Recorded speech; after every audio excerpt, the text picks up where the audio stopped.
Hey guys, tonight we begin with something that doesn't usually make it into war documentaries or high school history books. Food. Specifically, trench food. The glorious, gritty, occasionally horrifying fuel that kept millions of soldiers alive, barely, during World War I. Let me know in the comments where you're tuning in from and what time it is for you. It's always fascinating to see who's joining us from around the world. Now dim the lights, maybe turn on a fan for that soft background hum, and let's ease into tonight's journey together. When it came to trench cuisine, the British Army didn't aim for pleasure, just basic survival and a mild sense of disappointment. Their standard rations read like the beginning of a Victorian horror story: bully beef, hardtack biscuits, and endless cups of slightly muddy tea. Let's start with bully beef. It was canned corned beef, preserved in gelatinous fat, and packed into tins that required a bayonet, a rock, or divine intervention to open. It had the consistency of regret, and the flavour of something that used to be meat, maybe, in a past life. Soldiers ate it cold, spread it on crackers, or fried it, assuming they could find a fire that wasn't being shelled. Then there was the hardtack, affectionately called toothbreakers, or dog biscuits. These were dense, dry crackers that could withstand water, time, and small arms fire. Many soldiers soaked them in tea or soup just to make them chewable. Some swore they were made during the Boer War and simply reissued. That's not a joke. That's logistics. Now, to wash it all down, tea. Sweet, black, and strong enough to stand a spoon upright. It was the one comforting item in the British ration. It was served at all hours and in all situations, before a charge, during a gas attack, after burying a friend. One officer claimed that tea had saved more British lives than any bulletproof vest, but ration quality varied wildly. Frontline soldiers often went days without fresh supplies. When food arrived, it might be waterlogged, mouldy, or looted by rats with better instincts. Some men boiled stews from scrap, bully beef, biscuit crumbs, and a pinch of desperation, and gave it ironic names like trench pudding. The British also handed out a peculiar item called Maconochie stew, a canned concoction of turnips, potatoes, and fat, with the faint aroma of death. Eaten cold, it tasted like grief. Heated up, slightly less so. If the British trench diet was a test of endurance, the French approach was a daily act of culinary defiance. Even in the mud, surrounded by artillery, barbed wire, and death, French soldiers, or poilus, tried to keep mealtime anchored to some vestige of civilization. The foundation of the French ration was bread. Lots of it. Soldiers received loaves of crusty pain de campagne, often baked in massive batches and transported in sacks slung over mules. Was it always fresh? Not a chance. But it was French bread. And even stale, it beat British hardtack on taste and on dental risk. Alongside the bread came cheese, sometimes tinned meat, and when luck was on their side, sardines or beans. But no matter the rest of the meal, one thing rarely failed to arrive: wine. Yes, despite the horrors of trench warfare, French soldiers received regular wine rations, about half a litre per day. This wasn't Chateau Margaux. It was usually weak, sour, and best consumed quickly before the cork remembered it wasn't a seal. But it lifted morale and reminded men they were still human, or at least French. Even in mud and madness, some soldiers tried to cook properly. Makeshift stoves were built from metal tins or salvaged debris. Men would heat water in helmets, stew leftover meat, and stir soups with bayonets. One sergeant famously made omelettes in shell casings. No one asked how he got the eggs. No one wanted to know. The pinard, or wine, became so culturally essential that military leaders worried more about wine shortages than ammunition. Soldiers joked that they could endure machine guns, but not dry canteens. Still, supplies weren't always consistent. During long bombardments, food could rot in transit or arrive filled with shell holes. Rations often had to be shared, bartered or stolen. But the spirit of the French soldier was clear. If you're going to suffer, at least do it with a crust of bread, a sip of wine, and something vaguely resembling cheese. Early in the war, German soldiers ate surprisingly well. Rations were hearty, organised, and designed with German efficiency. Dark rye bread, sausages, smoked meats, potatoes, sauerkraut, and strong black coffee. For a brief moment it almost resembled a rustic picnic, if you ignored the rats, the mud, and the screaming shells overhead. But as the war dragged on and the Allied blockade tightened, the German diet underwent a rapid and depressing transformation.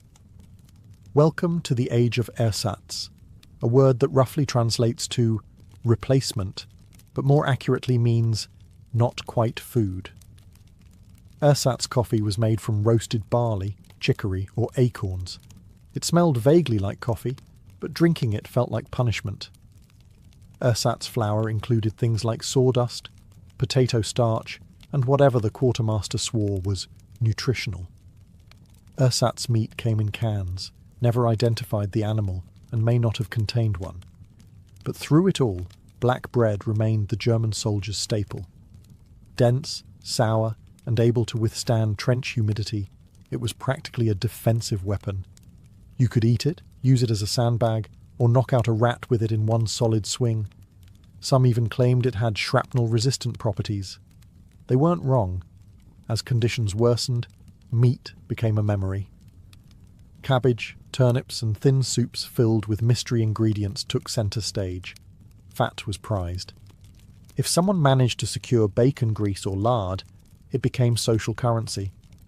Soldiers would trade cigarettes, extra boots, even ammunition, all for a smear of something that could make boiled turnip soup less soul-destroying. And yet, despite the decline, German soldiers remained resourceful. Field kitchens kept operating. Some dug improvised ovens, others bartered with local civilians or foraged what they could between bombardments. Desperation breeds creativity, and a lot of the stews that emerged from the trenches were both horrifying and oddly effective. Still, nothing symbolised the change quite like the transition from sausage to ersatz sausage, a culinary fall from grace that haunted stomachs across the Western Front.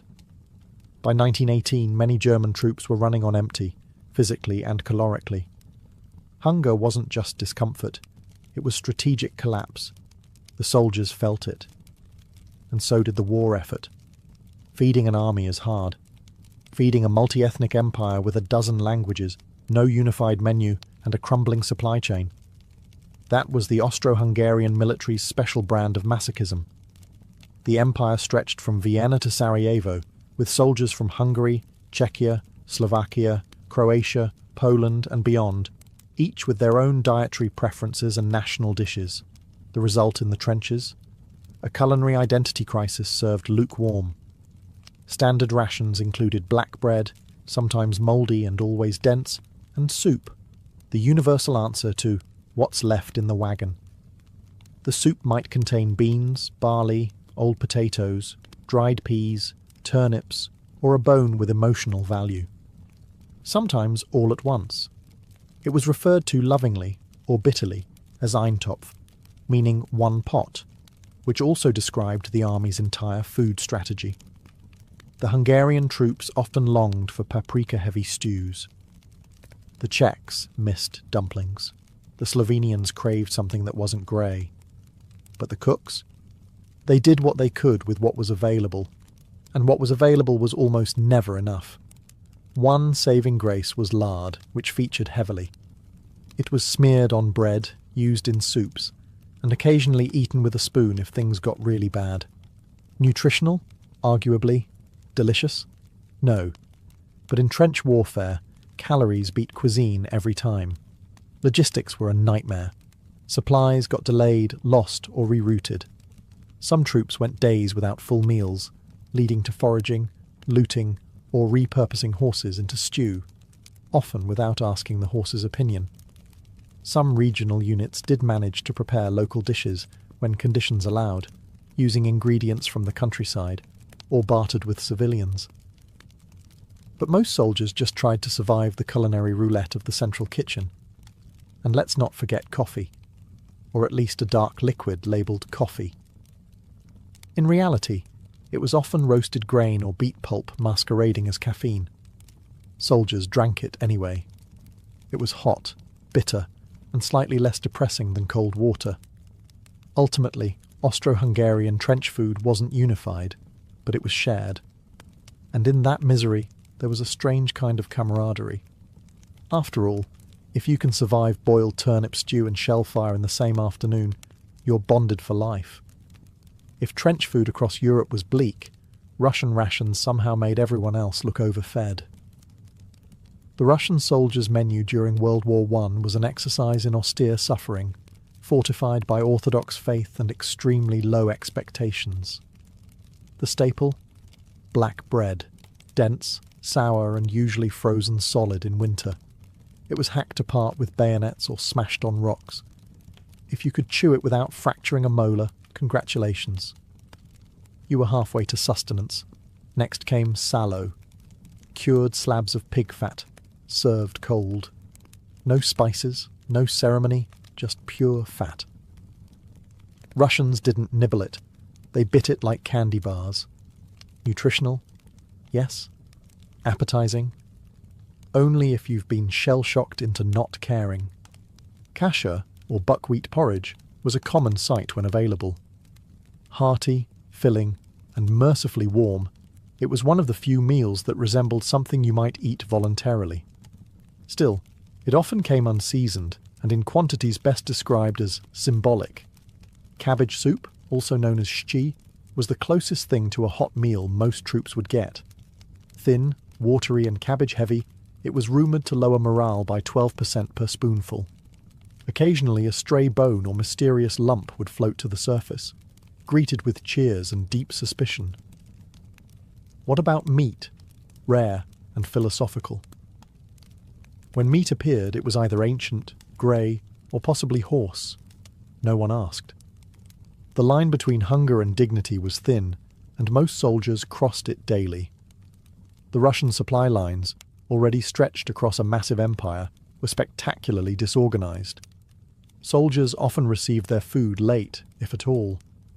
During long offensives, they resorted to looting local villages, boiling bark, or just chewing on their own sadness. And then there was vodka, the unofficial ration of the Russian army. It wasn't always available, but when it was, it functioned as painkiller, morale booster, and, if drunk fast enough, soup substitute. Unfortunately, it was often watered down or replaced with things that merely resembled vodka and smelled like furniture polish. In the end, Russian trench food was less about what you ate and more about what you survived. If it had calories and didn't fight back, you were grateful. And if it came warm, that was a miracle. Or a trap. When the Americans finally showed up in 1917, they arrived with fresh optimism, shiny gear, and a firm belief that their food was better than everyone else's. And technically, it was, if you judged meals by calorie count and not emotional trauma. At the core of every American soldier's diet was the reserve ration. A lovingly packed death row of canned meat, hardtack biscuits, coffee, sugar, salt, and the most American of condiments, 3 cigarettes per meal. Yes, the US Army genuinely issued smokes as part of dinner. Lung health could wait. Flavour was clearly beyond hope. Let's start with the meat. Corned beef hash, packed into cans with a consistency that can best be described as fork-resistant. Cold, it resembled carpet padding. Hot, it resembled steaming carpet padding. Soldiers nicknamed it goldfish, not because it swam, but because it came in tins and made you nostalgic for home-cooked meals that didn't taste like sadness. Then came the bacon, theoretically a morale booster until you opened the box. It arrived greyish, fatty, and so salty you could use it to preserve a horse. Eaten raw, it was chewy. Fried, it became vaguely edible, especially if you hadn't eaten since Belgium. Beans, though, were the real American trench classic. Canned, baked, floating, dry. You name it, they shipped it. The troops quickly learned that nothing brings men together like communal bean digestion in a shared dugout. But what the Yanks really worshipped was coffee. Brewed strong enough to strip paint and poured from kettles that hadn't been cleaned since Fort Leavenworth, it was the trench equivalent of holy water. Served black, bitter, and hotter than your rifle barrel, and that was on a good day. And let's not forget chewing gum, thoughtfully issued to combat stress, rot teeth more slowly, and maybe keep you from chewing your own fingers during shellfire. In fairness, American rations were reliable, which made them exotic by European standards. Sure, they lacked flavour, but they showed up on time, didn't bite back, and rarely included live worms. That said, after 5 days of beans and hash, even the Germans started to feel less threatening than another breakfast of meat ? Feeding an army across a vast empire is never easy. Feeding an army across deserts, mountains, and collapsing infrastructure, with one foot in the 20th century and the other in complete logistical chaos? That was the Ottoman Empire's trench kitchen. The average Ottoman soldier, often Turkish, Arab, Kurdish, or from other far-flung regions, received rations that were sparse, repetitive, and perfectly calibrated to induce culinary despair. The staple was lentils. Boiled into mush, fried into patties, or simply stared at in silence, lentils were the backbone of the trench diet. Not by choice, by inevitability. Onions were the next big hit. Raw, pickled, or roasted if you could find fire. Nutritionally honest, but emotionally devastating. And then there was flatbread, which was actually decent when fresh.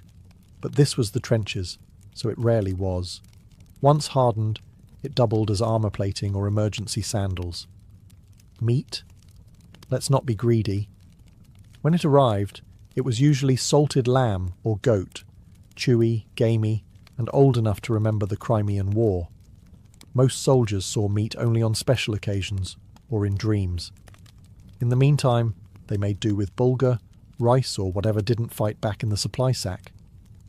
The Ottoman supply chain, never known for speed, frequently broke down. Food was carried in carts, on mules, or on the backs of soldiers themselves. If it rained, supplies got soaked. If it was sunny, they spoiled. If it was neutral weather, they got stolen. There was no winning. To their credit, many Ottoman soldiers were decent field cooks. Using nothing but a dented pot, a pinch of cumin, and sheer willpower, they could turn rations into something resembling food. But let's be clear. This was creative survival, not fine dining. The real tragedy? No coffee. At least not the good kind. Once a staple of the empire, proper Turkish coffee became a casualty of war. What replaced it was bitter, thin, and brewed from roasted chickpeas or acorns. It did not inspire poetry. Canadian soldiers entered the war under British command, and therefore inherited the British ration system.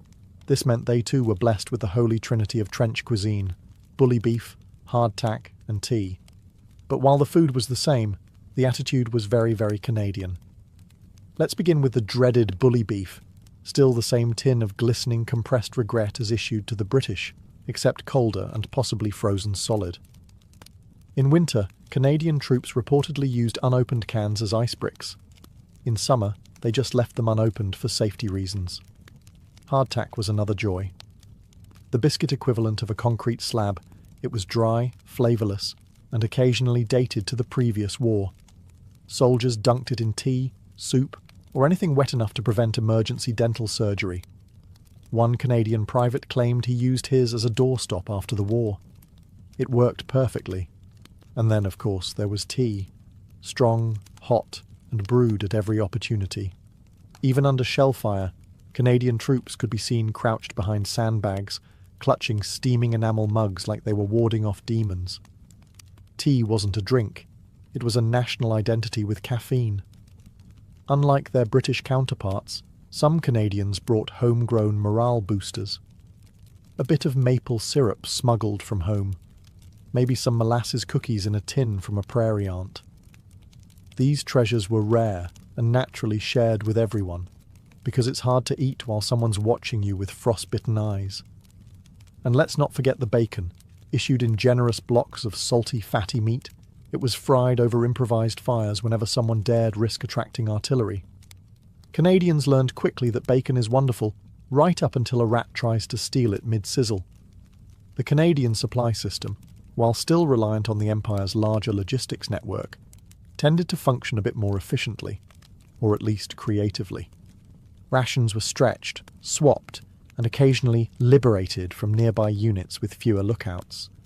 When the British Empire called, India answered, sending over 1 million troops to fight in a war that had nothing to do with them, and even less to offer them in terms of familiar food. Indian soldiers, many of whom followed strict religious or cultural dietary rules, quickly learned that trench rations were less about sustenance and more about identity loss by the spoonful. The standard British ration, bully beef, hardtack and tea, was, to many Indian soldiers, completely inedible. Hindus were offered beef, Muslims were handed pork, and everyone, regardless of background, was forced to eat something that tasted like colonial indifference. To their credit, many Indian units refused to eat forbidden meats, even under fire. Instead, they pooled resources, cooked separately when allowed, and used anything from dented pots to steel helmets to boil dal, rice or sabzi. On good days, they managed to replicate simple dishes. On bad days, they boiled onions and hoped for divine intervention. Spices, crucial in Indian cooking, were rare, unless smuggled in care packages or liberated from British officers' stores. Without them, every dish tasted like Europe, grey, wet, and vaguely resentful. British commanders, always keen to misunderstand everything, occasionally tried to improve matters by issuing curried bully beef, which was just regular bully beef sprinkled with imperialism and mild regret. Despite the indignities, Indian soldiers improvised. Chapatis were made with trench flour fried on shovels, lentils were soaked in mess tins. Some men carried spice mixtures in small cloth bags, guarding them more closely than their rifles. And whenever there was time, meals were shared communally. The food may have been thin, but the dignity was thick. But this wasn't just about flavour, it was about faith. Getting the wrong food wasn't just inconvenient, it was spiritually disastrous. Some refused rations for days. Others bartered with local civilians or other colonial troops to survive without compromise. Indian troops faced not only hunger and cold, but the sense of being utterly misunderstood by the empire they served. And yet they endured, one cumin-scented steam cloud at a time. Serving under French and British command, African colonial troops were often deployed far from home, and even further from food that made sense to them. Originating from Senegal, Algeria, Morocco, and other parts of the empire, these men brought their own culinary traditions, and ran face first into Europe's tinned tragedy. The French, to their credit, issued slightly more edible rations than the British. But for West African troops, a tin of cold beef and a hunk of bread didn't quite scratch the itch for millet porridge or spicy groundnut stew. It mostly scratched confusion. Standard issue included hardtack, tinned meat, and the occasional chunk of salted fish. But these foods clashed violently with local diets, digestively and spiritually. Many troops improvised their own kitchens right behind the trenches, fueled by wood fires, helmet lids, and stubborn memory. Rice, when available, was turned into something nourishing. A pot of boiling water, a handful of grains, and a few scavenged spices could create a taste of home. Dried okra, onions, and peppers, smuggled, bartered, or foraged, transformed drab French rations into something vaguely recognisable. Some Algerian and Moroccan units carried small tagines or metal pots, using them to create slow-cooked stews that made neighbouring soldiers jealous and confused in equal measure. Even under shellfire, they stirred, seasoned, and served, because if the end was coming, it should at least smell like cumin. But the cultural misunderstandings ran deep. Pork was frequently issued to Muslim troops. Religious fasting was ignored. French officers, baffled that their rations weren't universally adored, responded the only way a colonial officer could, by blaming the troops for being ungrateful. Still, the food was only part of the struggle. Many African troops were treated as expendable labour. They dug trenches, carried supplies, and manned the most dangerous front lines. Meals were rushed, rationed unfairly, or skipped entirely when things got complicated. And yet they cooked, they shared, they adapted, they resisted the great European flattening of taste with fire, spice, and creativity. The Italian soldier marched to war with visions of pasta, polenta, and mama's ragu. What he got was a bowl of beans, a chunk of military bread, and the frostbitten realization that no one cooks al dente under artillery fire. Fighting along the mountainous Isonzo front, Italian troops endured one of the most punishing terrains of the war. Their food had to be hauled by mule over jagged cliffs and through freezing valleys, assuming the mules weren't shelled, stolen, or simply too depressed to continue. The standard ration? Pane di guerra, war bread, a dense, greyish loaf made from wheat, barley, and existential despair. It was sturdy enough to stop shrapnel and dry enough to suck the moisture out of your memories. Alongside this came beans, usually white or brown, boiled into submission and often flavoured with disappointment and melted snow.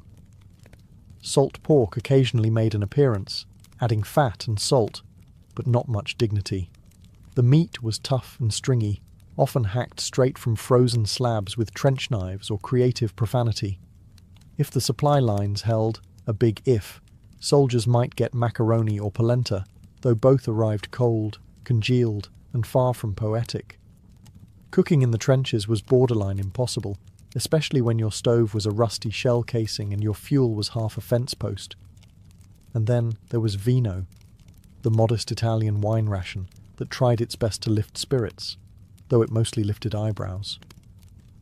Thin and sour, it was less Chianti elegance and more accident in a vineyard.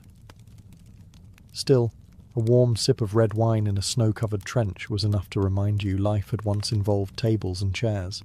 Logistics were a constant enemy. In winter, food froze before it reached the front. In summer, it spoiled during transit. And in between, it was stolen by rats, officers, or your own stomach before you even opened the can. Despite it all, Italian soldiers kept eating, singing, and sometimes even seasoning. If they couldn't get home to Mama's kitchen, they'd settle for making trench risotto with extra mud.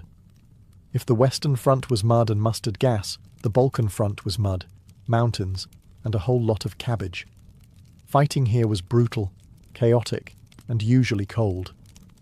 And the food matched the mood with admirable consistency. Balkan troops, whether Serbian, Bulgarian, Montenegrin, or others, mostly subsisted on whatever could be boiled into a stew without violating the laws of physics. Cabbage, potatoes, and onions were common, affordable, and sturdy enough to survive long transport. Unfortunately, so was the smell, which clung to uniforms, tents, and probably the enemy's nostrils downwind. The base of nearly every meal was soup, thin, greasy, and cooked over campfires if you were lucky, or over burning furniture if you weren't. A good soup might contain beans, barley, or a mystery legume donated by fate. A great soup might contain actual meat, usually mutton, pork fat, or in extreme cases, a former cavalry horse who had served honourably, and then, well, deliciously. Bread was present when available, but often scarce. Soldiers sometimes fashioned biscuits from flour and water, dried hard as stone, and used interchangeably as food and blunt instruments. Coffee was rare, and usually replaced with roasted barley or acorns, a pattern seen across the war's poorer fronts. The resulting beverage looked like mud, smelled like firewood, and functioned mainly as a warm liquid placebo. Balkan soldiers, many of whom were peasants before the war, were used to making do with little. Improvisation was key. A scrap of smoked meat, a sprig of wild herbs, or the occasional garlic clove could elevate a bucket of boiled despair into something almost nourishing. Almost. Unfortunately, supply lines in the Balkans were imaginative. Roads were primitive, railroads non-existent in many areas, and food often travelled by ox cart or sheer hope. Rations arrived late, incomplete, or never. Foraging became a necessary skill. Stealing from abandoned villages was common. Trading cigarettes for eggs? Practically an Olympic sport. Yet morale somehow persisted. Because nothing brings men together like suffering over the same pot of overcooked cabbage. If trench rations were bad, prisoner of war meals made them look gourmet. Captured soldiers in World War I found themselves stuck in camps where the only thing worse than the company was the cooking. If one can call boiling despair into a pot cooking. The standard POW meal across most camps, German, Russian, French, British, was soup. Always soup. Thin, grey, occasionally warm, and often described by survivors as watery cabbage or hot liquid with floaters. No one knew what floated. No one wanted to ask. Alongside this culinary swamp came a chunk of bread, usually stale and dense enough to serve as a doorstop or bludgeon. This bread was often stretched with sawdust or potato starch, depending on who was pretending it was still edible. Meat was mythical. When it did appear, it was measured in milligrams, a sliver of old sausage, a bone with a memory of flavour. Once, famously, a French POW camp served something they called beef, and it turned out to be boiled rat. Reviews were mixed. The rat did not comment. Calories were low. Starvation level low. Many prisoners lost significant weight in the first few weeks. Some adapted, others didn't. In Russian camps, where supply lines were basically just wishful thinking, starvation was common. In German camps, rations declined sharply as the war dragged on and resources ran out. Enter the Red Cross parcel, a literal lifeline. These care packages, mostly from the British, included tinned meat, biscuits, chocolate, tea, and soap. When they arrived, they were treasured. When they didn't, things got medieval. Prisoners would trade, gamble, and guard their parcels like dragons hoarding canned milk. Some prisoners even became camp chefs, creating elaborate meals from the meagre contents of Red Cross boxes. Sardine pâté, biscuit pudding, even mock roasts. All prepared on makeshift stoves in dirt-floored huts under watchful guards with no appreciation for culinary genius. Food became currency. A tin of jam could get you socks. A bar of chocolate? Protection. A slice of real bread? Practically political leverage. Behind every exhausted soldier gnawing on mystery meat stood a forgotten figure with a ladle and a 1,000-yard stare. The trench cook. These were not celebrity chefs. They didn't have recipe books or aprons.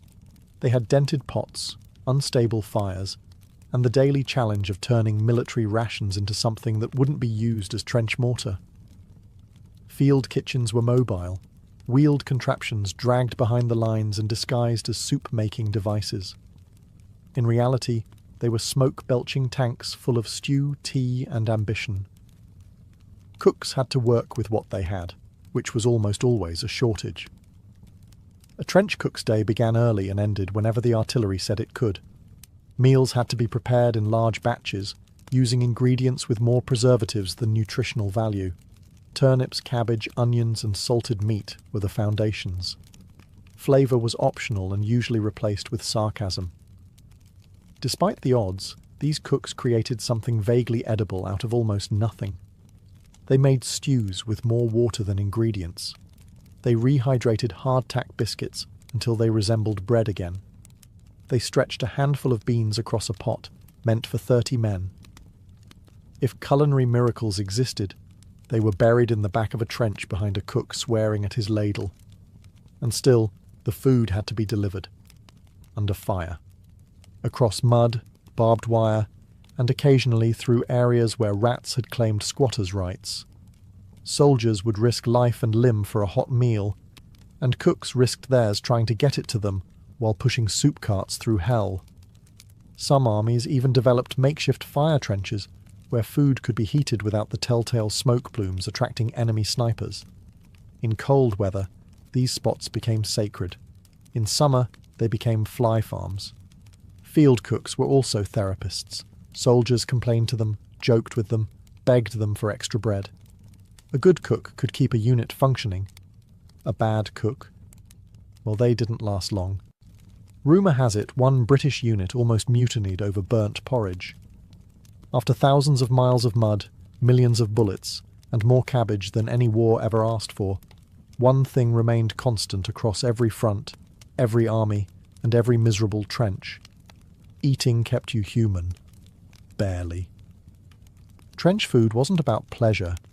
It wasn't even always about nutrition. It was about calories. Dense, greasy, bland calories. Enough to keep a man marching, shooting, digging, and occasionally sobbing into a bowl of rehydrated despair. Soldiers learned to live without seasoning, without proper utensils, and sometimes without chewing. They ate while crouched, standing, running, or lying in 6 inches of freezing water. If it was hot, it was good. If it was solid, even better. If it didn't move on its own, you were having a good day. And yet, food became something more. In the worst conditions, it was ritual.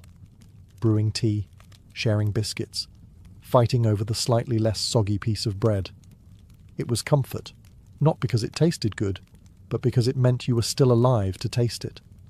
A hot meal could lift spirits faster than a speech. A tin of jam could start a friendship. A missing ration could start a fistfight. Food was currency, therapy, diplomacy, and sometimes the only thing standing between sanity and the abyss. Each army had its quirks: British tea, French wine, German black bread, Russian kasha, American beans, Ottoman lentils, but the shared experience was universal. Misery with a spoon. And let's not forget the improvisation. From helmet-lid stews to coffee brewed with mud and courage, soldiers across continents invented new ways to make their meals suck just a little less. Field kitchens stretched resources with the creativity of exhausted geniuses. Soldiers learned to cook with whatever didn't explode. Even in captivity, even in starvation, food meant something. It meant culture, home, identity. The small flame of who you were before the war shoved you into a hole and handed you a spoon. Because in a world where everything was falling apart, a hot meal, even one made of fat, fear and cabbage, was a reminder. You hadn't given up yet. Long before scalpels, anesthesia, or even the concept of germ theory, there was trepanation, the bold, borderline insane art of scraping, drilling, or cutting a hole into someone's skull. It sounds like something you'd find in a medieval torture chamber, but it actually predates civilization itself. Archaeologists have found trepanned skulls dating back over 7,000 years, scattered across the globe, from the highlands of Peru to the plains of Ukraine. Apparently, cracking someone's head open was humanity's first attempt at neurosurgery. But here's the real kicker. Some of these people survived. Not just one or two. In some ancient graves, healed bone around the hole shows that patients lived long enough for their skulls to start growing back, meaning these weren't botched killings, but actual medical procedures. Which leaves us with an uncomfortable truth. Someone, somewhere, looked at a seizure, a headache, or a mental breakdown and thought, what if we just opened the skull and let the evil spirits out? And that's exactly what they believed. Early medicine wasn't about bacteria or tumours. It was about spirits, curses, and imbalance. Trepanation wasn't seen as risky.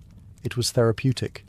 Headache, drill, mood swings, drill, war injury, drill, failed marriage. Okay, probably not that, but you get the idea. The tools used were, let's say, rustic. Flint scrapers, obsidian knives, and later bronze instruments were used to make perfectly circular openings. It's believed that sometimes the patient was awake, held down by helpful friends or family. No anesthetic, of course, just sheer willpower, adrenaline, and maybe some fermented berry juice if you were lucky. What's astonishing is the precision. Some skulls show clean, symmetrical holes, better than what some first-year med students could manage.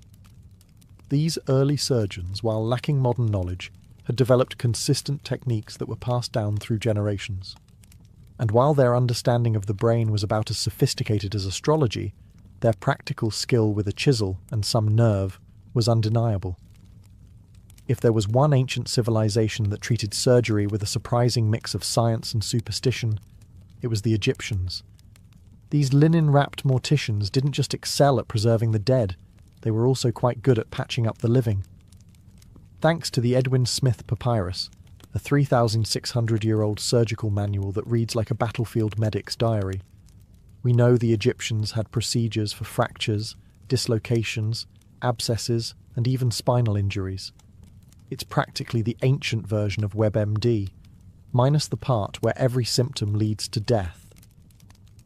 Egyptian surgeons operated under the watchful gaze of their gods, especially Imhotep, the architect-turned-physician-turned-deity. If your skull was cracked or your shoulder dislocated, your doctor might first mutter a few prayers, consult the stars, and then reach for his obsidian scalpel. Surgery wasn't just a physical practice, it was spiritual warfare against disease and evil spirits. Their tools were surprisingly sophisticated. Bronze scalpels, forceps, hooks, cauterizing irons, and bone saws. Sure, they weren't sterilized, unless waving incense over them counts, but they were used with careful methodology. The Egyptians knew how to stitch wounds, drain abscesses, and even treat fractures with splints made from reeds and linen soaked in resin. And when it came to infection, enter the MVP of the ancient Egyptian medicine cabinet, honey. Antibacterial, sticky, and surprisingly effective, honey was slathered onto wounds to keep them clean and promote healing. It worked so well, in fact, that modern science has confirmed its usefulness. Imagine surviving a crocodile bite only to be treated with the same thing you put in your tea. But the Egyptians also had their limits. They were wary of anything involving the belly or the brain. Internal organs were considered divine and off-limits. So if you had a stomach ulcer or brain tumour, your odds weren't great. Unless, of course, your condition happened to be something that could be soothed with a poultice, a chant, or a strategically placed amulet.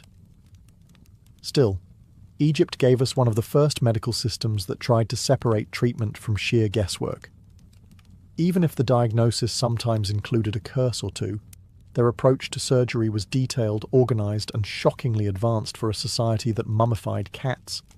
And if you're wondering, yes, the same people who built the pyramids could also remove a splinter with divine precision. Long before modern hospitals and sterile gloves, ancient India had a man named Sushruta, a physician so skilled and methodical that he's often referred to as the father of surgery. And no, this isn't one of those titles we just toss around.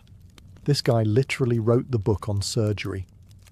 It was called the Sushruta Samhita, a Sanskrit medical text compiled around 600 BCE, and it described over 300 surgical procedures, 120 instruments, and techniques that would make your average medieval barber surgeon faint.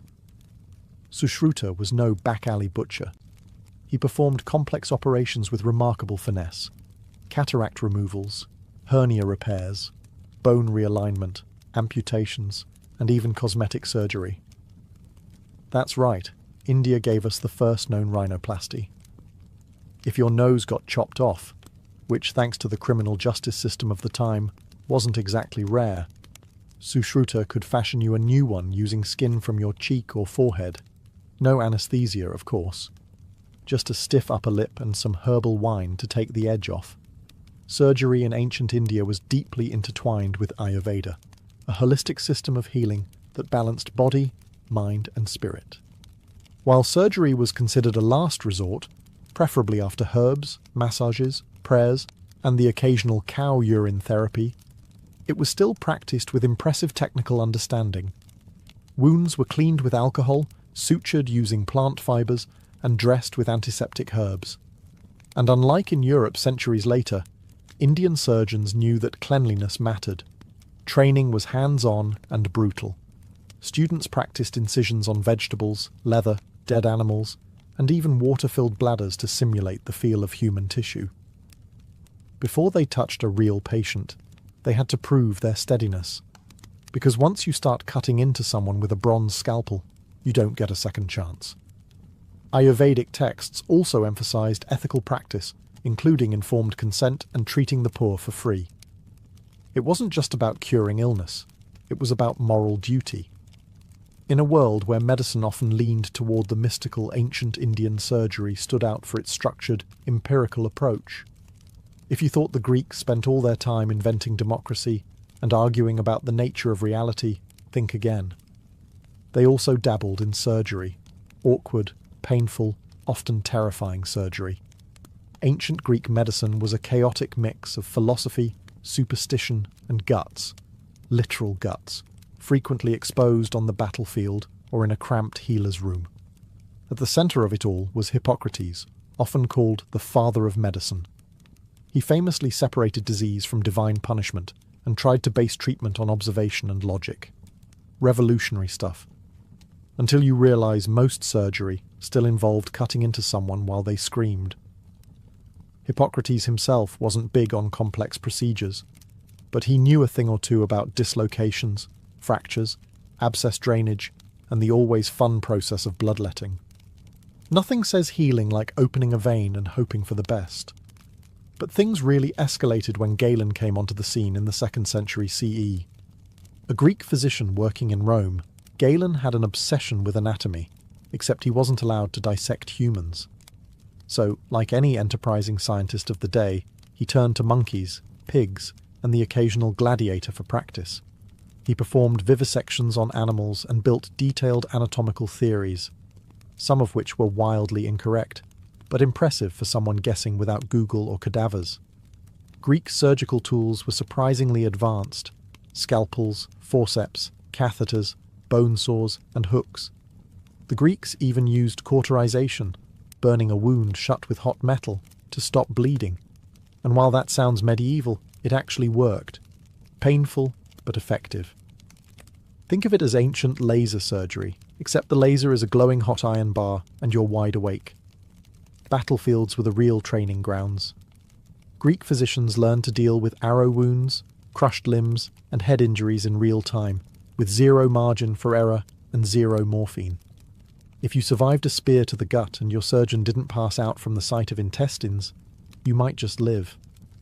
But Greek surgery, for all its tools and theories, was still anchored in the four humours, a charmingly unscientific idea that your health depended on the balance of blood, phlegm, black bile, and yellow bile. So if your operation didn't kill you, an over-enthusiastic leech treatment just might. The Romans weren't exactly known for subtlety, and their approach to surgery was no exception. While the Greeks gave us theory and ethics, the Romans gave us field hospitals and emergency trauma care. When your empire stretches across continents and your favourite pastime involves stabbing people in arenas, you get very good, very fast, at putting bodies back together. At the centre of this blood-soaked innovation was the medicus, Rome's answer to the battlefield surgeon. Stationed with legions, these hardy physicians operated out of mobile hospitals called valetudinaria, set up near military camps. These weren't places of comfort.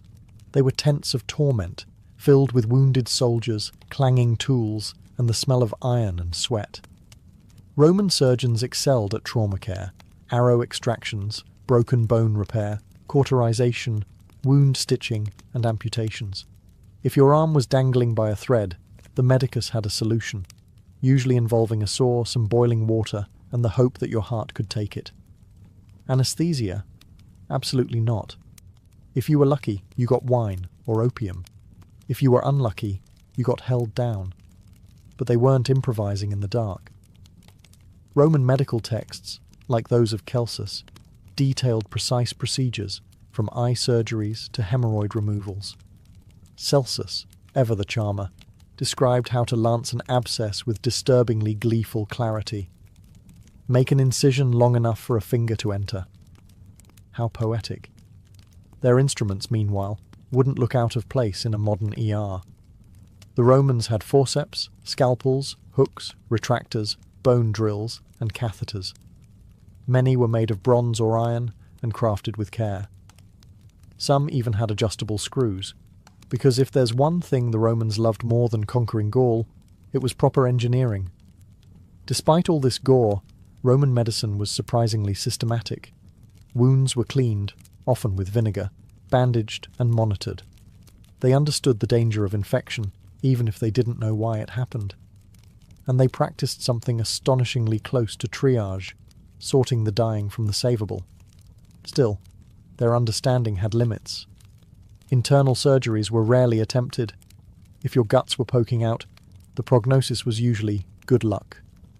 But for external wounds, especially in war, Roman surgeons saved lives at a scale unseen in the ancient world.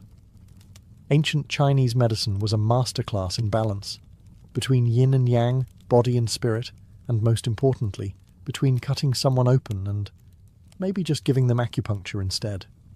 While Chinese civilization developed one of the most advanced medical systems in the ancient world, surgery was approached with intense caution. The body was considered sacred, a gift from one's ancestors. So poking around inside it, that was not taken lightly. But when surgery was unavoidable, like in cases of trauma, tumours or severe abscesses, Chinese surgeons rose to the occasion with surprising ingenuity. Records from as early as the Zhou dynasty, c. 1000 BCE, mention surgical procedures, including wound treatment and even organ removal. And by the Han dynasty, practitioners like Hua Tuo had become legendary. Hua Tuo wasn't just some herbalist with a lucky streak. He was a pioneer. He performed abdominal surgeries and tumour excisions, and even used anaesthesia. Let that sink in. While much of the ancient world was just offering patients a stick to bite down on, Hua Tuo created an anaesthetic mixture called Ma Fei San, made from wine and powdered herbs like datura. Basically, it was ancient knockout juice, and it worked, allegedly. His most famous procedure? Opening up a warlord's abdomen to remove diseased tissue, then stitching him up, successfully. Though, as is tradition with trailblazing geniuses, Hua Tuo was later executed by a suspicious emperor who thought he was plotting sorcery. Great for science, bad for job security. Chinese surgical tools included bronze knives, needles, hooks, and cauterization irons, many of which mirrored modern instruments. But while the tools were there, the philosophy often discouraged invasive treatment. Illness, according to traditional Chinese medicine, TCM, came from disharmony in the body's energy pathways, the meridians, not from rogue organs or bad blood. So surgery was often the last resort, preceded by herbal therapy, massage, cupping, or acupuncture. Even so, the Chinese medical texts like the Huangdi Neijing show an impressive understanding of anatomy and injury management. They may not have dissected corpses like the Greeks, or patched up legions like the Romans, but when they operated, they did so with purpose, precision, and surprising sophistication. In the ancient cities of the Maya, Aztec, and Inca, surgery wasn't just a medical procedure. It was often tangled in ritual, warfare, and sheer practical necessity. While these civilizations are best known for stepped pyramids and human sacrifice, their surgical knowledge, especially in bone repair, wound care, and cranial modification, was far more advanced than many would guess. Let's start with their favourite surgical tool, obsidian blades. Razor-sharp, sterile when freshly broken, and capable of slicing at a molecular level, obsidian scalpels were sharper than modern steel. In fact, some modern surgeons have experimented with obsidian blades because of how cleanly they cut tissue. The downside? They shatter. So, not exactly OSHA approved. The Inca, high in the Andes, were particularly famous for trepanation. Yes, more skull drilling. Archaeological evidence shows that Inca surgeons performed hundreds, if not thousands, of these procedures to treat head trauma, likely caused by slingstones or clubs in battle. Astonishingly, some patients survived not one, but multiple trepanations. Their recovery rates were often better than those in 19th century Europe, which tells you just how bad 19th century Europe was. The Aztecs, meanwhile, had a whole toolkit of plant-based anesthetics.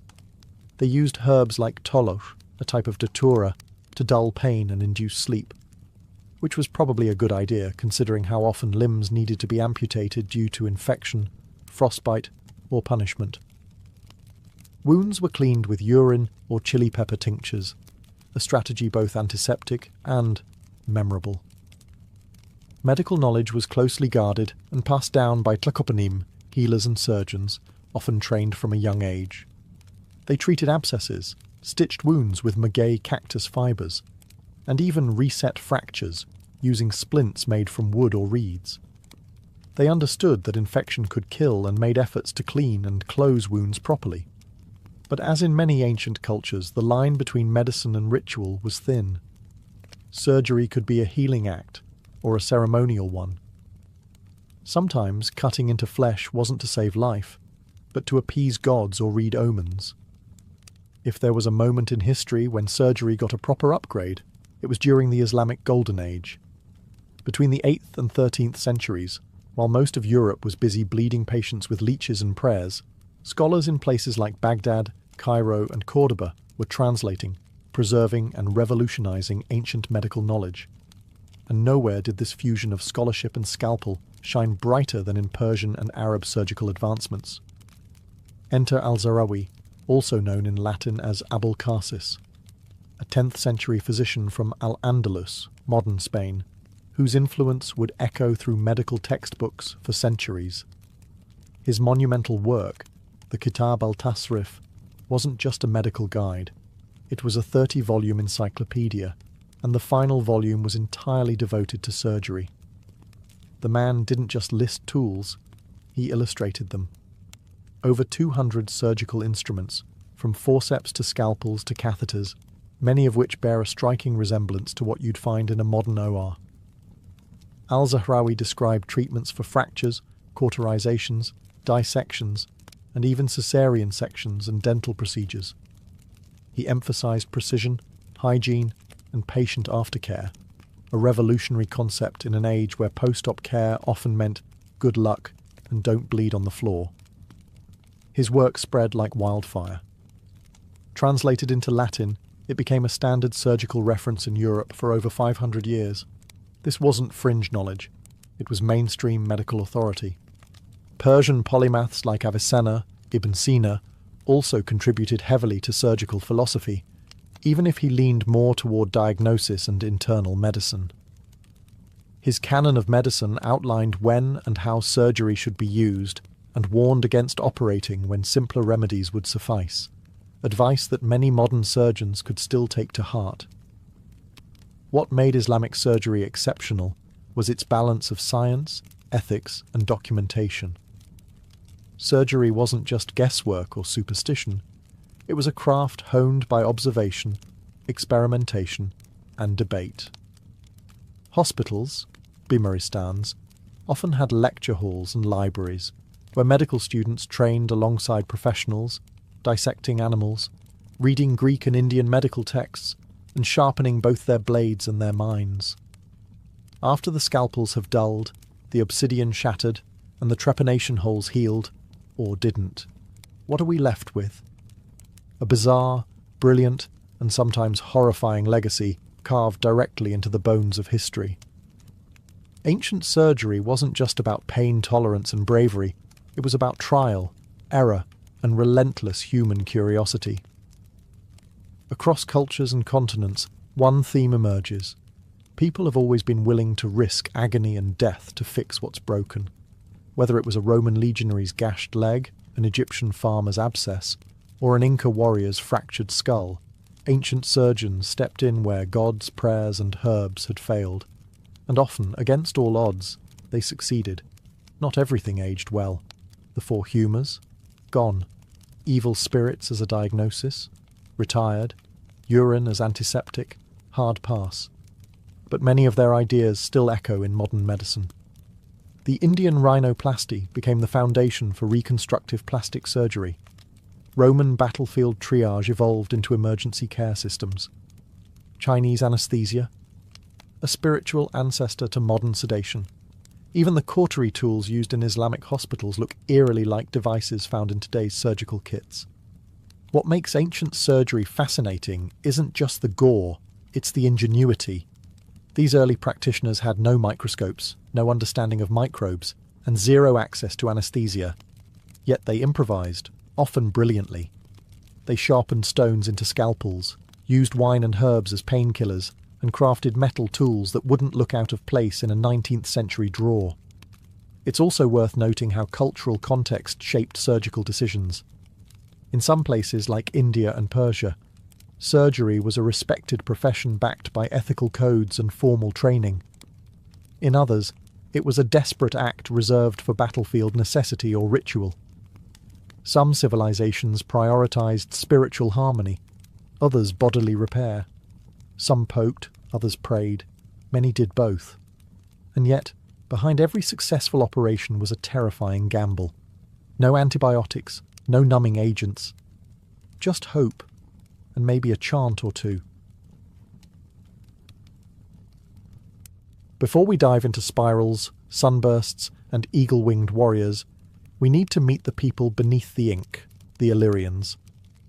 Not a single unified nation, but rather a mosaic of fierce, tribal peoples scattered across the Western Balkans, from the Adriatic Sea to the Dinaric Alps. Today, their lands stretch across modern-day Albania, Montenegro, Kosovo, Bosnia, parts of Croatia, and beyond. For centuries, they were known to the Greeks, feared by the Romans, and practically allergic to central authority. The Illyrians weren't scribbling epic poetry or founding marble cities. They were forging swords, raiding neighbours, and building hill forts that stared down anyone foolish enough to invade.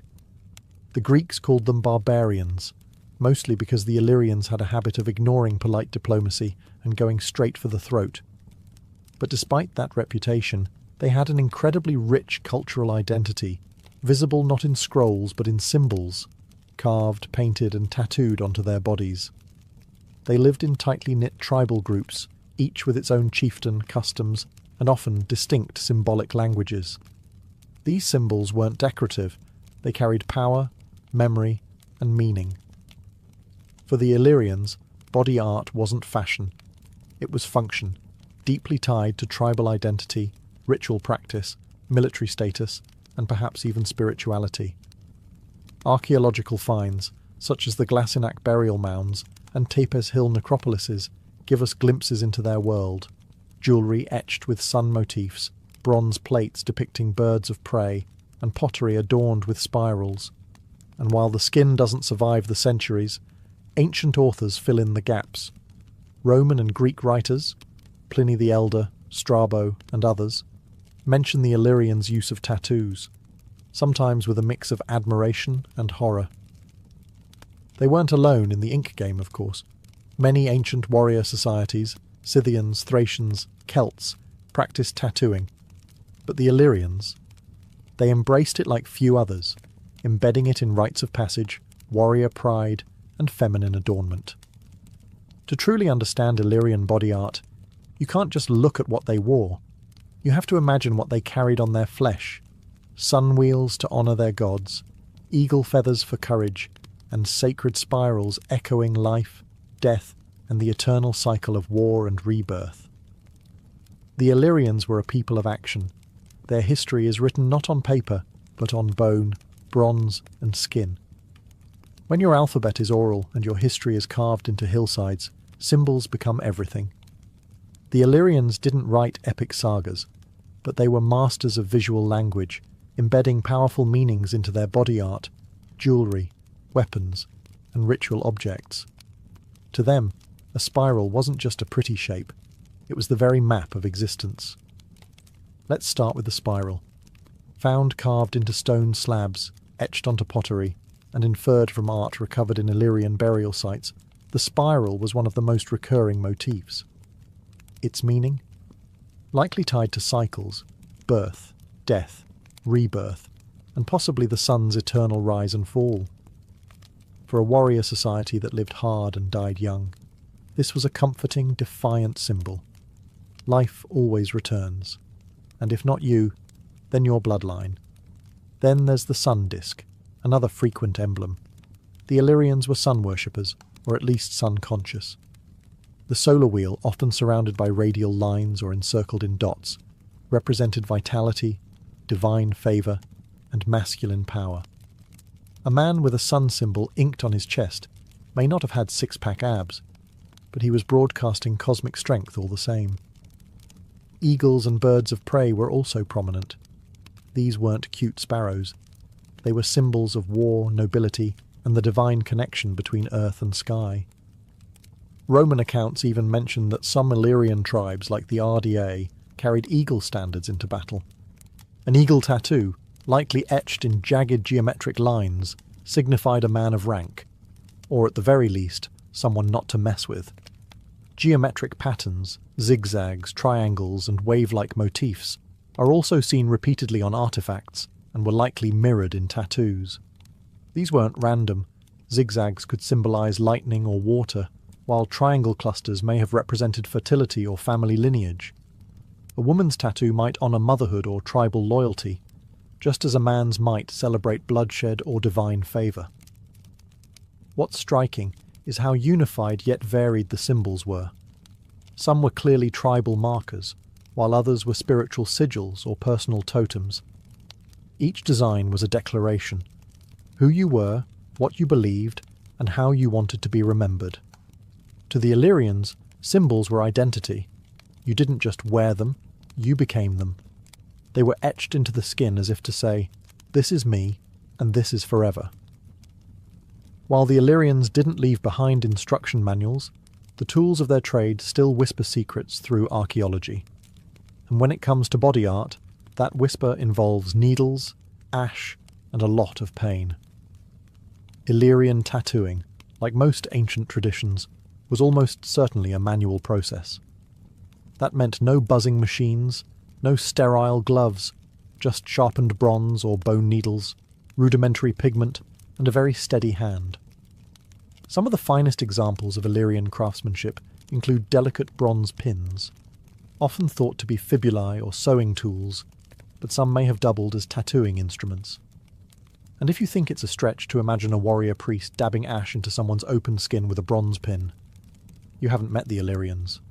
The pigment, most likely a mix of charcoal, soot, and possibly ground herbs, blended into animal fat or oil to create a sticky, ink-like paste. This wasn't just to get the job done, it also had ritual significance. Some tribes may have mixed in sacred ashes, taken from burned totems or ceremonial fires, turning tattoos into portable talismans. The process likely involved puncturing or slicing the skin, rubbing the pigment in, and allowing it to heal, if infection didn't get there first. Healing would have involved honey, animal fat, or herbal salves, all known to the Illyrians through their close connection to nature and early forms of folk medicine. But these tattoos weren't done at random. They were likely applied during ceremonies or rites of passage, moments of transformation, a boy earning his first kill, a woman entering marriage, a warrior rising in rank. Some tattoos might even have been earned through ordeals, a scar becoming sacred once the ink sealed it.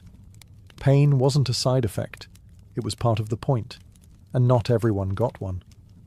Tattooing may have been limited to elites, warriors, or those in spiritual roles, a kind of inked aristocracy.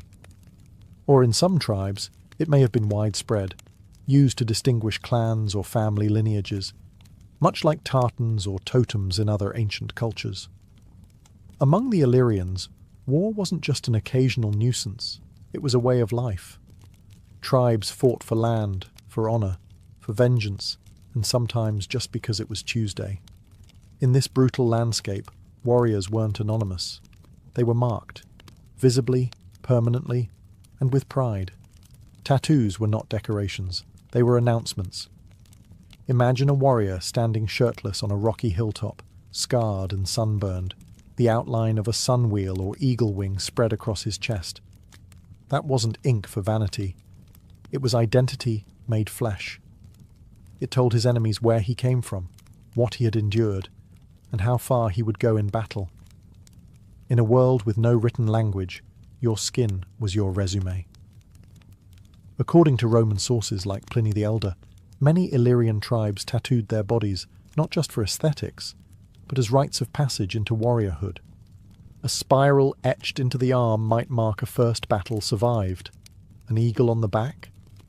Proof of a warrior's rise through the tribal ranks. Tattoos acted like living medals, except instead of hanging on a wall, they bled when you moved. There's evidence that certain designs were clan-specific, marking a warrior's tribe or bloodline. This wasn't just a cultural flex, it was practical. On a chaotic battlefield, being able to identify friend from foe mattered. And after the battle, a tattoo might help return a body to its people, or explain why it didn't make it home. The placement of these tattoos was just as intentional. Chest and shoulders for rank, arms and hands for martial achievements. The back might bear symbols of divine protection, perhaps sun discs or thunderbirds, calling down the favour of celestial gods. And yes, some Illyrian warriors likely tattooed their faces, either to terrify enemies or honour the gods. Imagine going up against someone who carved lightning bolts into their cheekbones. You'd think twice. But it wasn't all glory. Tattoos also told stories of punishment or penance. A dishonoured warrior might be tattooed with a mark of shame, something small, permanent, and impossible to hide. It was a society where ink could elevate you, or remind you, every time you looked in the mirror, that you failed. When we think of ancient tattoos, it's easy to picture grizzled warriors inked with spirals and eagle talons. But among the Illyrians, women too wore their stories on their skin. And their tattoos weren't just ornamental. They were spiritual, social, and deeply symbolic. In some Illyrian tribes, tattooing was a rite of passage for girls, especially around puberty or marriage. These weren't random patterns or dainty flourishes. They were sacred marks passed down through generations, each line telling a story of lineage, role, and power. And archaeological finds, like bronze mirror cases, spindle whorls, and jewellery etched with repeated triangles, sunbursts, and wavy lines. Mirror patterns, scholars believe, were once inked onto women's arms, legs, and faces. One common motif was the triangle, often grouped in patterns that likely represented fertility, femininity, and the divine cycle of life. Some believe these tattoos served as protective symbols during childbirth, warding off spirits and invoking blessings from the tribal deities, goddesses of earth, moon, and water. Face tattoos, yes, face, may have also been common among Illyrian women of certain tribes. Tiny marks near the eyes, on the chin, or across the brow weren't signs of rebellion. They were badges of cultural pride, beauty, or status. Roman writers, typically bewildered or dismissive of barbarian customs, occasionally mention the strikingly marked women of the Balkans, their ink described as exotic, wild, or tribal mysticism. But tattoos weren't just about beauty or tradition. They could be emblems of grief, loyalty, or vengeance. A widow might tattoo a mourning symbol on her skin, a broken sun or coiled spiral, while others might bear ink representing vows taken in blood. The skin became a scroll of silent declarations, especially in a culture where oral memory mattered more than written records. And it wasn't limited to the elite. Some evidence suggests that common women, especially among hill tribes, bore simpler tattoos, perhaps marks of family allegiance or local gods. Meanwhile, priestesses or spiritual healers may have had far more elaborate designs, using their bodies as living talismans to channel divine power. For the Illyrians, tattooing wasn't just social or decorative, it was deeply spiritual. In a world where gods lived in rivers, mountains, and thunder, every mark on the body had the potential to channel divine energy. Ink was a ritual, and the body was the altar. Though much of Illyrian religion has been reconstructed from fragments, burial mounds, grave goods, and second-hand Roman descriptions, we know they worshipped a mix of nature deities, solar gods, and tribal spirits. And their tattoos reflected this animistic worldview. Spirals might represent eternity and the cosmos, while birds symbolized the soul in flight. To be tattooed wasn't simply a style choice, it was to align yourself with cosmic forces. Many scholars believe tattoos were applied during seasonal festivals or initiation rites overseen by tribal shamans or priestesses. These were no quiet, private moments. They were public ceremonies, sometimes involving drumming, chanting, and ritual pain.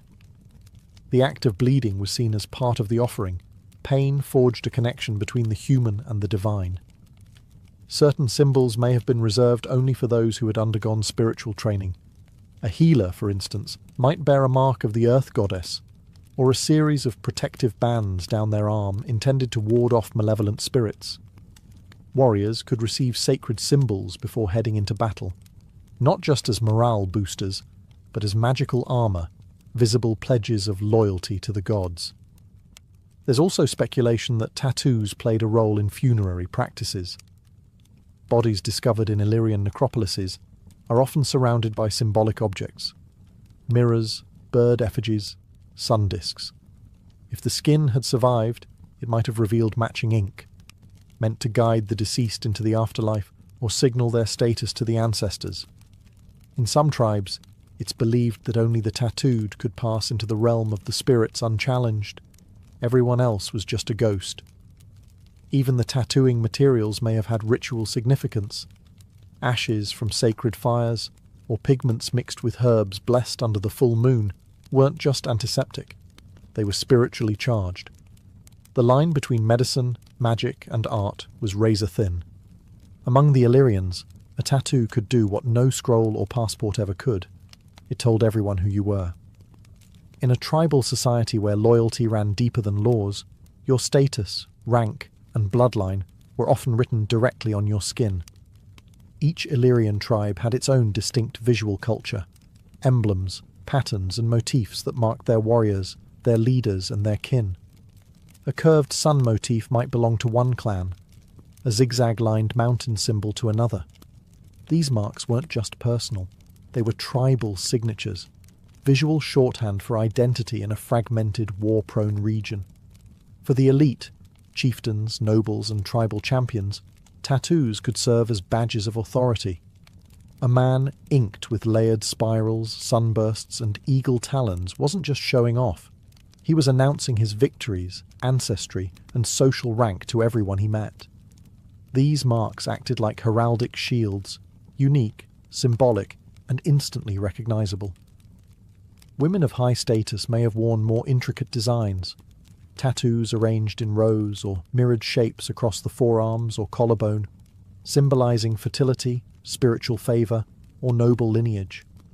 Some motifs likely indicated a woman's connection to a priestess class, tribal oracle, or healer lineage. Status wasn't just for warriors. There's also strong evidence that kinship tattoos existed, simple symbols shared across families to indicate belonging. Think of it like an ancient surname, except it was permanent, visible, and woven with myth. In battle or in life, it told others, "I am of this blood," and that could either save you or mark you for vengeance. Placement mattered. Upper arms and chests were prime real estate for warriors, signalling strength and achievements. Facial tattoos were reserved for those with sacred or social importance, often worn with pride but never lightly. A symbol on the hand might mean sworn defender of this clan. A mark on the back might indicate a protector role, or perhaps a reminder of some personal oath. As tribes fought, merged, or dissolved, these symbols served as cultural anchors, a permanent reminder of where you came from, no matter how borders shifted. In a world where identity was constantly tested by war and survival, the ink on your body could speak louder than any words. When the Romans marched into Illyrian territory, they didn't just conquer with legions, they brought with them a very different worldview. To the Roman eye, Illyrian body art was something between barbaric ritual and tribal witchcraft. And as with most things the Romans didn't understand, they reacted with a mix of disdain, fear, and grudging fascination. Roman historians like Strabo and Pliny the Elder describe Illyrians as tattooed savages, their skin covered in strange patterns that marked them as uncivilized. Of course, this was rich, coming from a culture that loved public executions and wore wolf pelts for fun. But still, Illyrian tattoos became one of the visual symbols that set these people apart, and not in a good way. To Roman elites, body art was shameful. Tattoos in their world were associated with criminals, slaves, and soldiers, not warriors or nobility. So when the empire absorbed Illyrian territories, One of the first cultural casualties was tattooing. It was discouraged, suppressed, and in some cases, outright banned. But erasure was never that simple.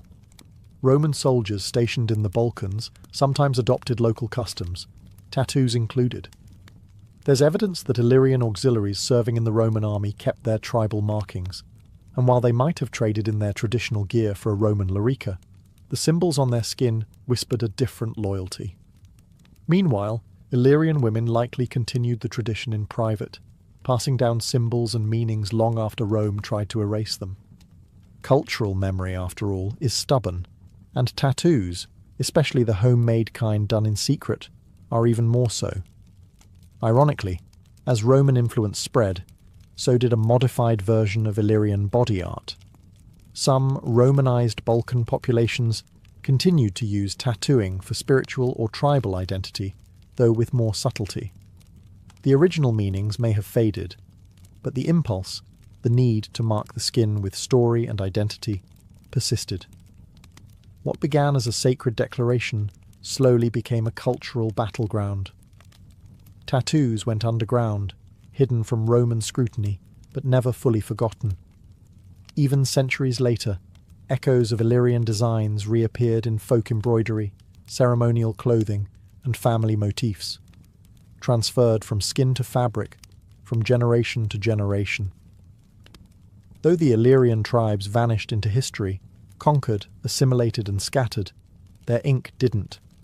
It migrated, transformed, and echoed through generations, leaving behind subtle fingerprints in the Balkans that endure even today. You won't find Illyrians walking around anymore, but their symbols are still alive.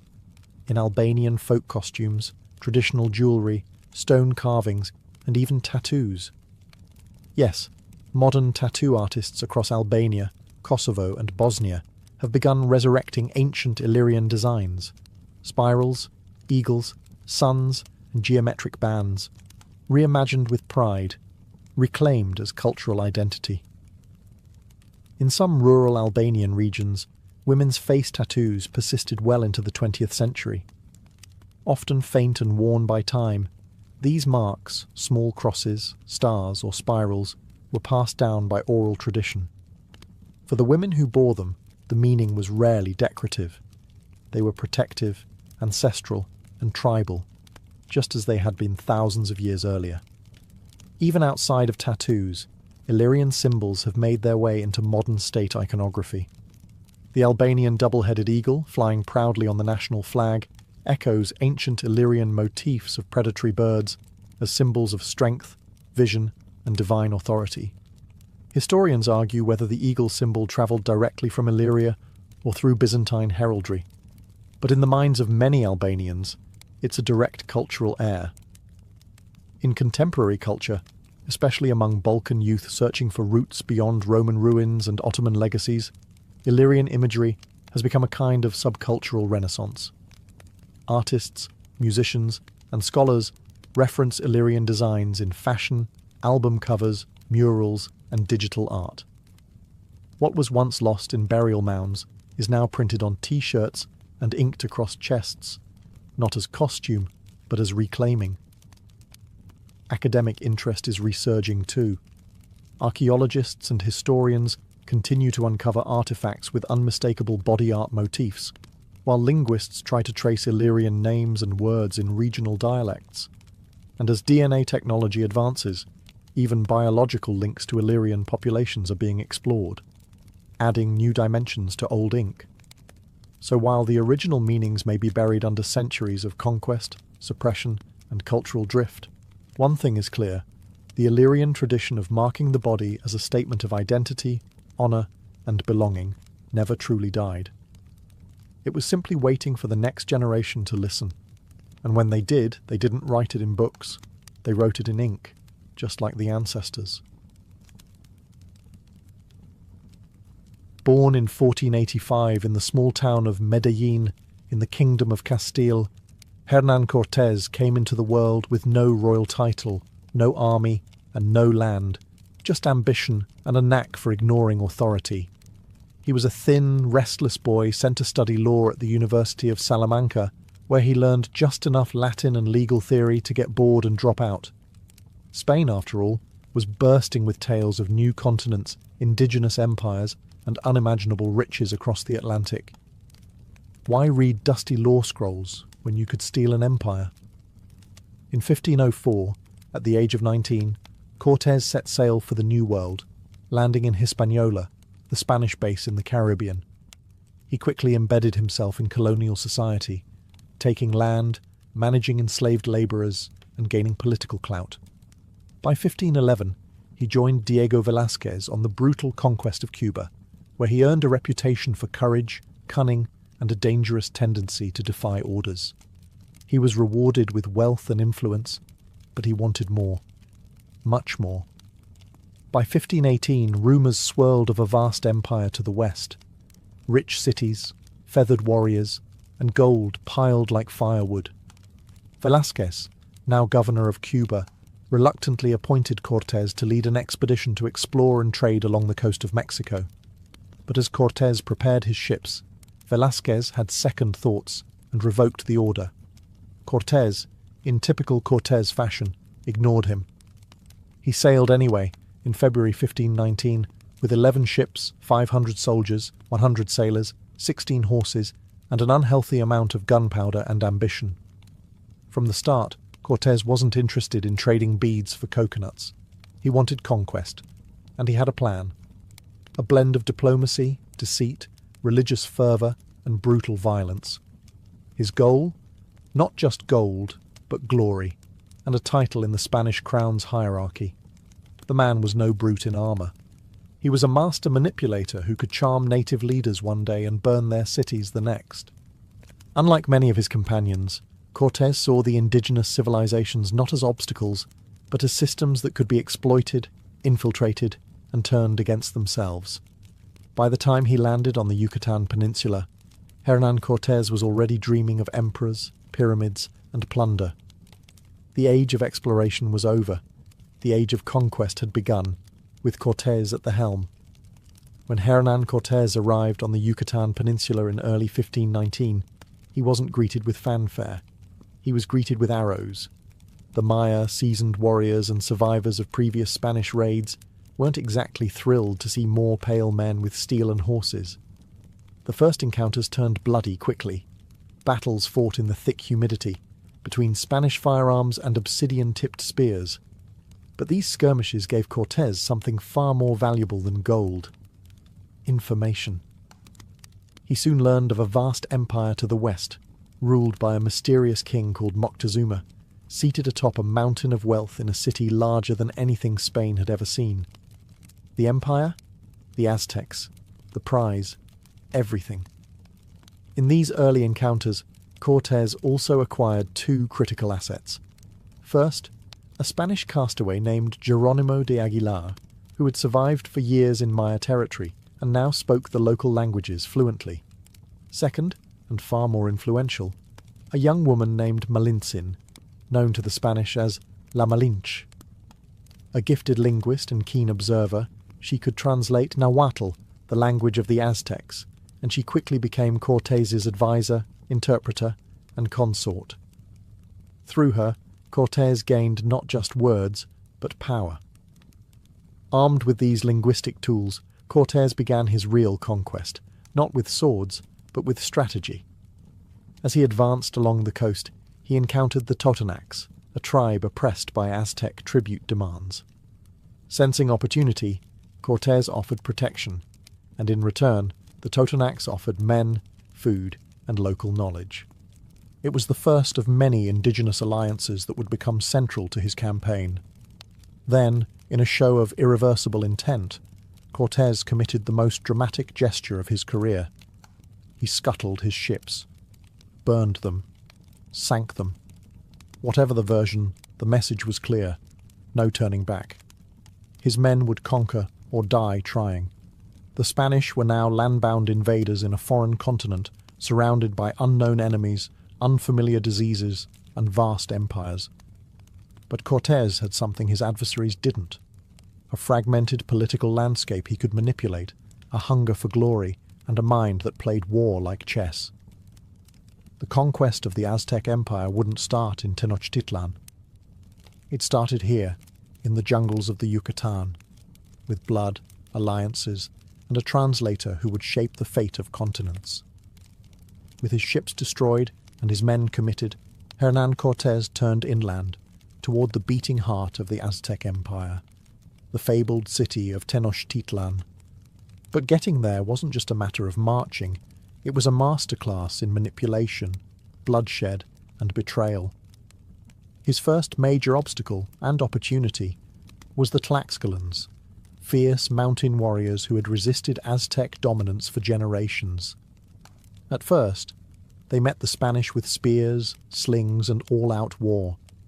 The fighting was brutal. Cortés's muskets and cavalry caused chaos, but the Tlaxcalans refused to break. The Spanish were outnumbered, exhausted, and nearly overwhelmed. And then, suddenly, Cortés offered them peace. Peace, and a chance at revenge. The Tlaxcalans, seeing in Cortés a weapon to aim at their Aztec overlords, accepted. They didn't trust him, but they hated Moctezuma more. The alliance was forged in blood, and it gave Cortés something Spain could never have provided. Thousands of indigenous warriors who knew the terrain, the politics, and the Aztec psyche. With Tlaxcalan support, Cortés moved on to Cholula, a wealthy city and a religious centre. But something went wrong. Whether a planned ambush or a misunderstood signal, Cortés ordered a massacre. Spanish soldiers and Tlaxcalan allies stormed the city, slaughtering nobles and priests. Temples burned. The message was unmistakable. Submit or perish. And then came the moment Moctezuma couldn't ignore. Cortés approached Tenochtitlan, the Venice of the New World, a floating metropolis of dazzling temples, canals, and stone causeways. Built in the middle of Lake Texcoco, it was unlike anything the Spanish had ever seen. And shockingly, Cortés was welcomed. Moctezuma, uncertain whether Cortés was a man or a god, invited him into the city. The Spanish entered as honoured guests, but Cortés had no intention of leaving. He took Moctezuma hostage in his own palace, a bloodless coup fueled by diplomacy and fear. Cortés was now inside the empire, manipulating it from within. He didn't just seize power, he began dismantling the spiritual foundations of the Aztec world. Temples were defaced, idols destroyed, crosses erected in their place. Cortés wasn't just waging war, he was unmaking a civilization, brick by brick, god by god, and the clock was ticking. The Spanish were few, the city was watching, and in the shadows, resistance was beginning to boil. Hernán Cortés had done the impossible.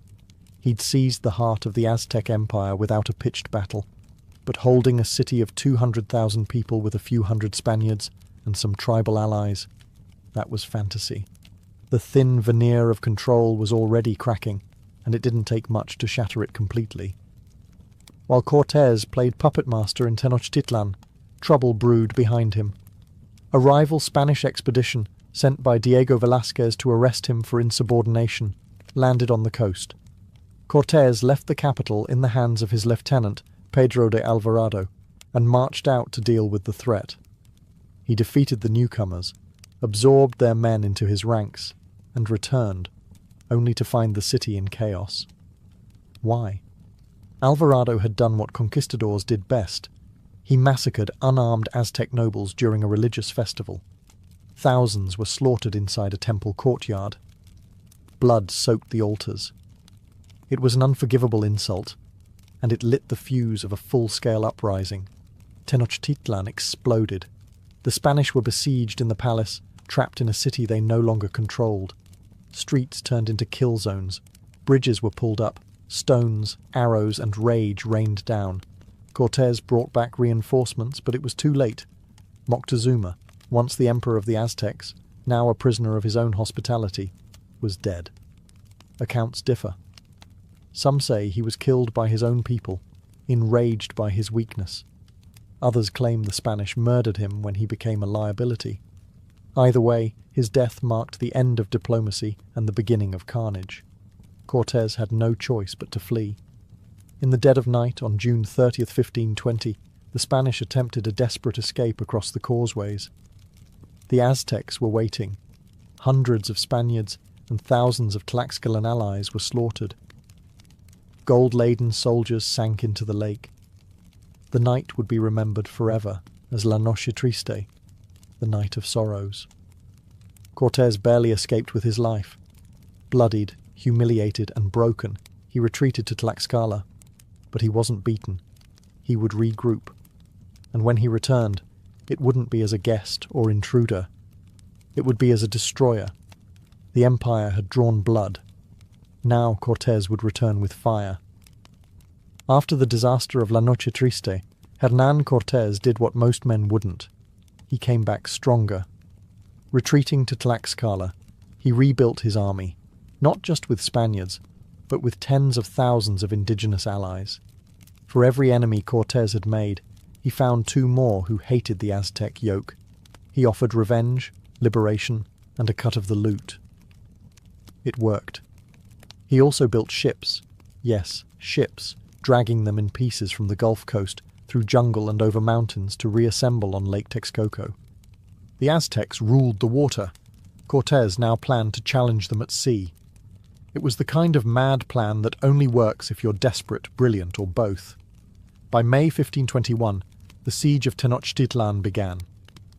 Cortés cut off aqueducts and supply routes. The city, surrounded by water, became an island of starvation. His brigantines, Spanish warships with cannons, swept through the canals, destroying Aztec canoes. Street by street, the Spanish and their allies fought their way into the city, reducing it to rubble. But the Aztecs didn't go quietly. Under the leadership of Cuauhtémoc, Moctezuma's nephew and the new emperor, the Aztecs fought with ferocity. They laid traps, launched ambushes, and refused to surrender. It became a war of attrition and annihilation. Temples were toppled. Markets became battlefields. Disease, starvation, and fire did the rest. Meanwhile, smallpox, likely introduced by a single infected Spanish slave, ripped through the population. The epidemic did what steel and gunpowder couldn't. It wiped out entire neighbourhoods, decimating warriors and priests alike. It's estimated that tens of thousands died before they ever saw a Spanish sword. By August 13th, 1521, after 93 days of siege, the once mighty Tenochtitlan was a smoking ruin. Cuauhtémoc was captured while trying to flee across the lake. He was brought before Cortés, proud, defiant, and defeated. And just like that, the Aztec Empire ceased to exist. Cortés entered the shattered city not as a visitor, but as its conqueror. He had turned a collection of alliances and bold gambits into one of history's most dramatic military victories. But he didn't just topple a ruler. He obliterated a civilization. Temples were leveled, codices burned. A new capital, Mexico City, would rise from the ruins. And Cortés, he had won an empire, but the blood was ankle-deep. With Tenochtitlan reduced to rubble, Hernán Cortés stood atop the ashes of an empire. But conquest was only step one. Now came colonization, and Cortés was eager to reshape the Aztec world in the image of Spain. The city was renamed Mexico Tenochtitlan, and later just Mexico City, quickly becoming the capital of New Spain. Where once stood temples dedicated to Huitzilopochtli and Quetzalcoatl, now rose Catholic cathedrals, built, quite literally, using the stones of the old gods. The Spanish weren't just replacing rulers, they were rewriting reality. Cortés acted swiftly. He distributed encomiendas, land grants that came with indigenous labourers. While Spain called it a system of protection and conversion, in practice it was slavery, in all but name. Former Aztec nobles who cooperated were given minor titles. Those who resisted were silenced, permanently. The survivors of Tenochtitlan faced forced labour, disease, famine, and relentless Christianization. The Spanish crown, meanwhile, had a problem. Cortés had defied orders, scuttled his ships, started a war, and created an empire, all without royal permission. He had made himself a marquis. distributed wealth like a king, and minted his own version of law. To some, he was a hero.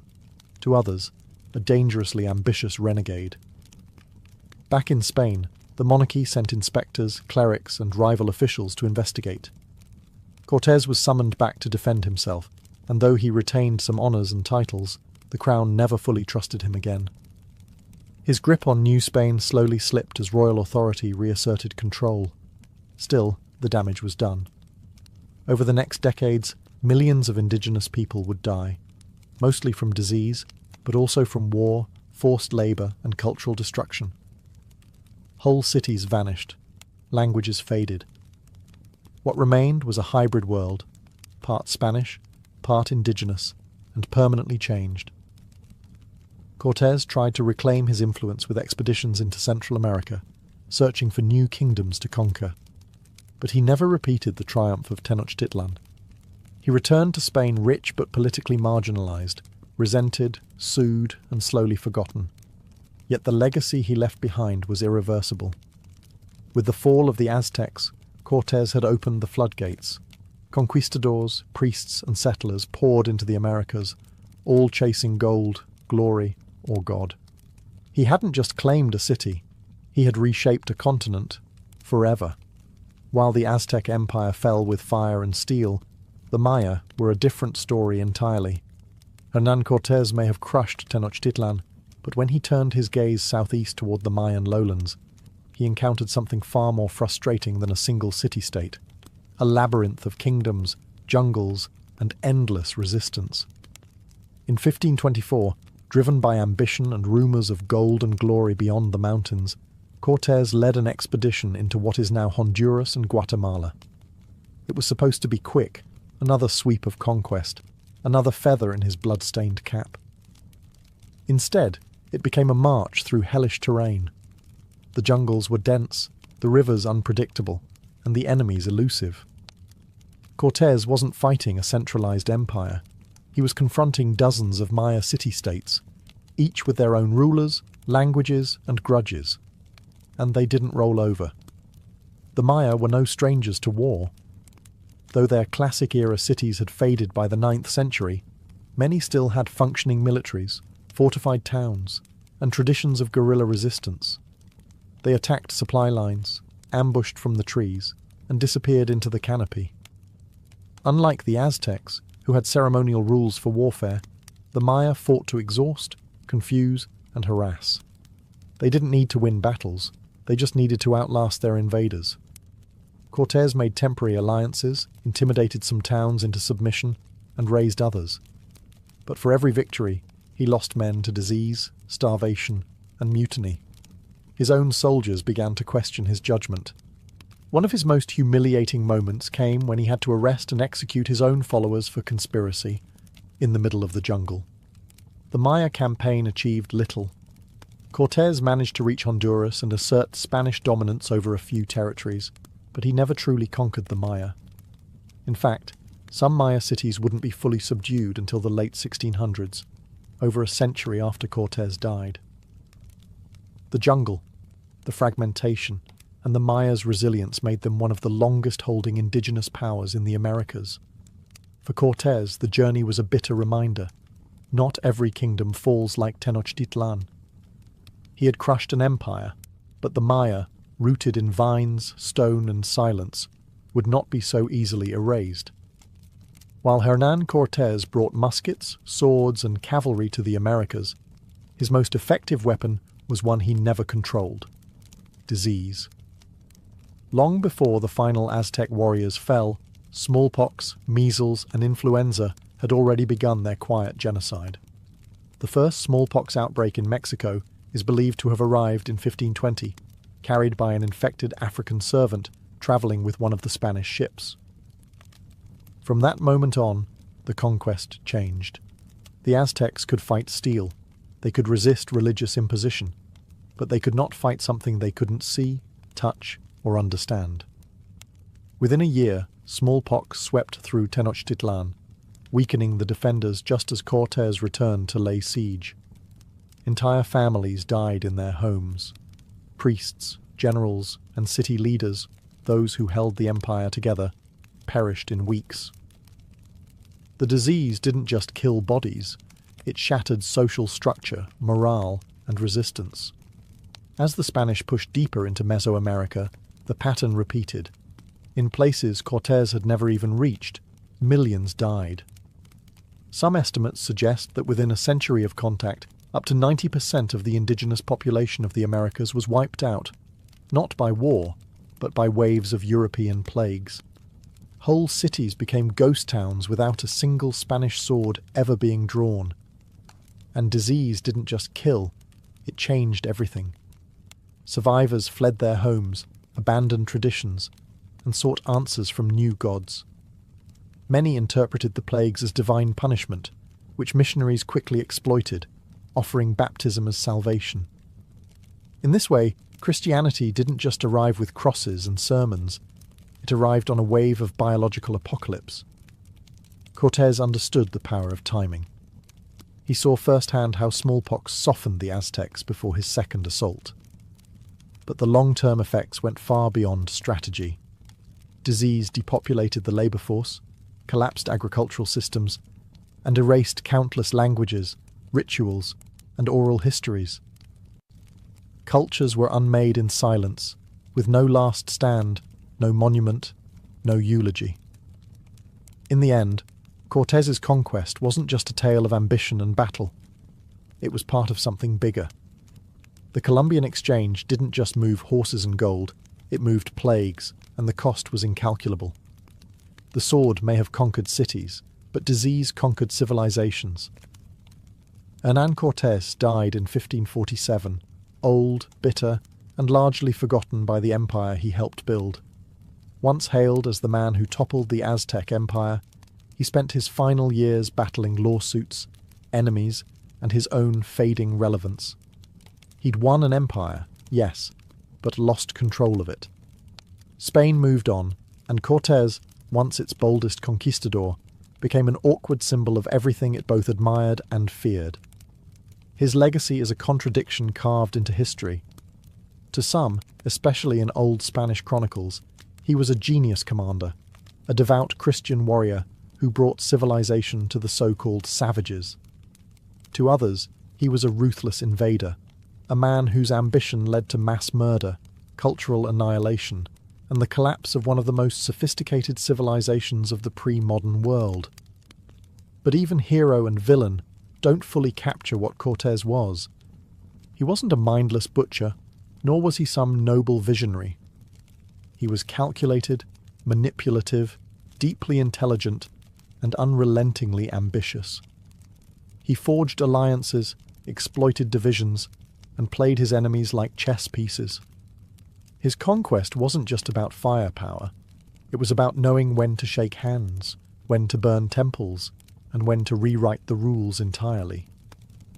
And the consequences? Monumental. The fall of the Aztec Empire opened the gates for centuries of colonial rule, the forced Christianization of millions, and the transfer of unimaginable wealth from the Americas to Europe. At the same time, it marked the birth of a new world, one not entirely European or indigenous, but something strange and in between, mestizo, hybrid, and forever altered. Cortés also left a trail of unfinished wounds. In Mexico, he is remembered with ambivalence and anger. Streets and schools once bore his name. Many now don't. Monuments to him exist, but they often gather dust, graffiti, or protest. He's the man who brought Spanish, Catholicism, and Western architecture, and the man who destroyed temples, languages, and entire ways of life. Even his remains are controversial. Buried, moved, hidden, his bones, like his story, refuse to rest peacefully. So who was Hernán Cortés? Conqueror, destroyer, founder, traitor, visionary, criminal. Or perhaps something worse, a man who changed the course of history, not because he was extraordinary, but because he was perfectly suited to a violent, opportunistic age that rewarded bold men who acted without hesitation.